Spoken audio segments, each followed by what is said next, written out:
есть дрова. Давай, придумайте. Только громко. Нам установили костер, у нас есть дрова. Мы пошли сюда в лес ради еды. Мы... Ну вот, все. Зачем ты это стала говорить? Ну, ты это стала я и что придумала, Не то и надо, придумала. не Хорошо. придумала. Молодец. Классно. Все, уходите. Красота какая, да? А я сяду. Девчонка. На, Софья, садись на колено. Софья, как будто для тебя специальный костер развели.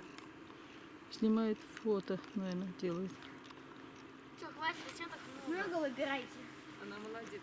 Ты умница. Ты молодец. Костер не потушили Тут знаешь, что с той Народ. стороны дровина какая лежит? в лесу. Костер не потушили, уехали. Поздней